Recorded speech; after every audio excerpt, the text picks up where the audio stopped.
Bon allez, on va pas parler de Marvel, on est en plein DC là, ok? Ah, d'accord. Allez, on est bon. Ah, bah, d'accord. Ouais, d'accord.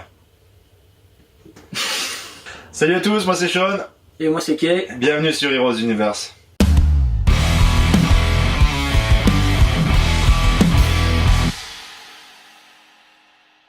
Et aujourd'hui on va vous parler de Justice League. Yes.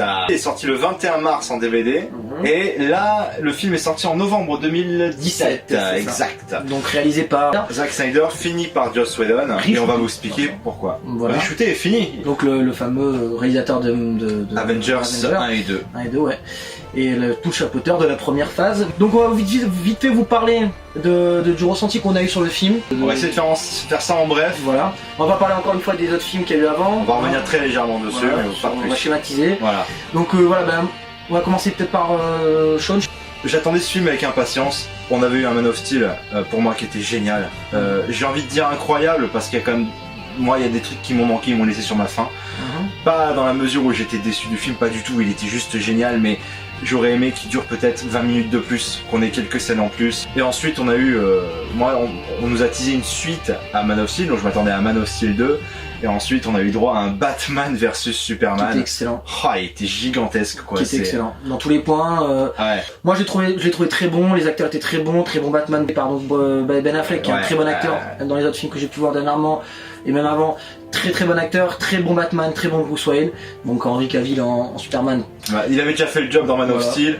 Pour Batman vs Superman, il a repris un peu plus de masse musculaire, il était encore plus bluffant. Donc après, Lex Luthor, joué par Jesse Eisenberg, qui est très bon aussi, qui a été critiqué parce que tout le monde disait oui, il a été jokerisé aussi pareil, qu'il a un comportement un peu fou. Il faut savoir qu'il y a eu 2 ou 3 reboots de la franchise comics de chez DC, donc il y a eu autant d'interprétations que de reboots de cette franchise. Dans l'âge d'or des comics, il était plutôt calme et posé comme on a l'habitude de le voir dans le format animé, quoi.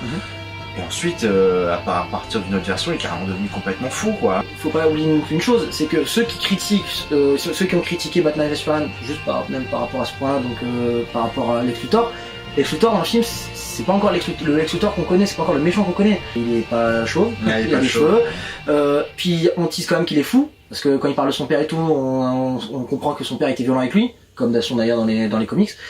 Et voilà, donc il est jeune. Ces critiques-là étaient pour moi pas justifiées. Non, mais de toute façon, toutes les critiques sur ce film n'ont pas été réellement justifiées. Voilà. On était sur du fan qui a l'habitude de voir toutes les 3 secondes un combat comme les fans de chez Marvel, quoi, en fait, et qui s'attendaient certainement à ça sur ce film. Alors que là, ce film, c'est pas le cas, quoi. L'histoire, elle démarre dès le départ. En fait, tout est orchestré. Il y a un combat qui est physique et aussi moral. Ça se joue sur les deux fronts. Il faut savoir que Batman vs Superman, quand les gens ils ont entendu ce titre, ils se sont dit ouais, c'est Batman vs Superman, donc ça veut dire ils vont se foutre sur la gueule tout le long du film. Mais il fallait amener une raison pour qu'ils se foutent sur la gueule, et la raison c'était Lex Luthor. C'est ça. C'est quelqu'un de très intelligent, et de toute façon même dans le film on le dit que c'est quelqu'un d'intelligent et qu'il est pas bête et que ce qu'il fait n'est pas irréfléchi. Dès le début du film, de toute manière, à partir du moment où il découvre très peu de fragments de la kryptonite lors de la terraformation en Métropolis, et de l'autre côté de la planète, donc c'était en Inde il me semble. Déjà on voit le type, il est déjà au courant de tout, il est déjà au courant de plein de choses. On amène la thèse des méta-humains, donc qui sont en fait dans l'univers de chez DC ceux qui ont des super pouvoirs. C'est juste, tout est bien amené, ce film est très réfléchi, et alors effectivement on restait un peu sur notre faim quand on a vu la version cinéma, et ça c'est en fait c'était une volonté du studio de chez Warner, quoi, qui voulait pas trop un film long, quoi, donc ils ont demandé à Snyder de couper une demi-heure du film, ils ont coupé. À peu près, c'est ça, parce que la version longue qu'ils ont sorti après, il y a une demi-heure de plus. Et la version longue est juste elle est dantesque, elle est juste dantesque. En fait, elle rajoute que du meilleur au film qui est déjà bon. Voilà, c'est tout ce que moi, après là-dessus, puis on va parler aussi, vite fait aussi de Gal Gadot, qui est dans le film, qui joue Wonder Woman. Qui fait le taf dans le film, je trouve qu'il est très bon, qui est très sympa. Elle fait une très bonne Wonder Woman. Voilà, mais le problème c'est que on arrive ensuite à Justice League. Non, il y a eu dans Wonder Woman le film. Wonder Woman. Qui est la phase pour passer sur Justice League parce qu'il fallait donner un background à Wonder Woman. Mais réellement ce film, vous ne le voyez pas, vous pouvez regarder Justice League, on a vu les deux d'avant. Et Justice League, là on est vraiment sur de la catastrophe, quoi. Alors, et la catastrophe s'appelle Joss Whedon.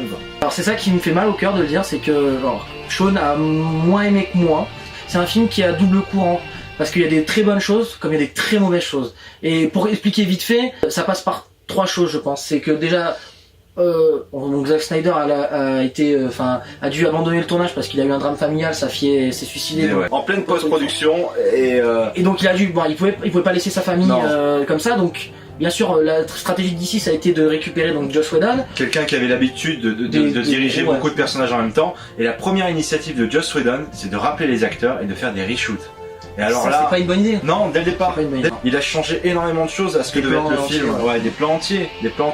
La scène d'intro avec Wonder Woman, les gens meurent, elle les sauve pas, premièrement. Donc cette scène a été faite pour amener le climat du film. Il n'y a plus de Superman, le monde ne peut plus être en sécurité. Je pense que ce que j'ai aimé du film, c'est le côté Snyder du film. C'est le côté, on sait que certains plans ont été tournés par lui et qui sont quand même restés dans le film. Je pense que ce qui est du côté un peu sombre tout ça du film est très bon. Donc sur certains plans on le voit de suite, hein, même les non-co-connaisseurs de cinéma le voient de suite. Donc il y a ça. Deuxièmement la musique, et je pense que Sean pourra en parler un tout petit peu plus parce que lui c'est un musicien de base. Ouais, là la musique on est vraiment, c'est catastrophique. On était au départ sur... alors moi j'adore Hans Zimmer, c'est pas compliqué. Ce mec c'est pour moi à l'heure actuelle le plus grand compositeur de musique de film. C'est le seul à pouvoir voir ce que le réalisateur fait avec les personnages et à le retranscrire avec l'émotion que les images méritent. Et là on se retrouve au départ avec John Kingsell qui devait reprendre le flambeau après Hans Zimmer, après avoir collaboré avec lui sur déjà sur Man of Steel ils avaient travaillé ensemble. Ouais c'est ça. Et ensuite sur Batman v Superman. Et John Kingsell a été il a juste eu le temps de faire le remix de Come Together, voilà, et éjecté et remplacé par quoi? Danny Elfman. Je veux dire, ce mec, le plus gros travail qu'il ait fait à l'heure actuelle, le dernier travail qu'il ait fait, c'était de composer la musique pour Desperate Housewives. Vous voyez un peu le niveau. Il avait fait le thème musical pour la série animée Batman, qui était bien, mais ça correspondait au ton de l'époque. Il avait fait aussi pour les Batman de Tim Burton, mais c'était pareil dans l'univers. Ouais, ça correspond. Mais là, clairement, on avait attendez, c'était Hans Zimmer, quoi. Je veux dire, c'est pas Joel Clodo.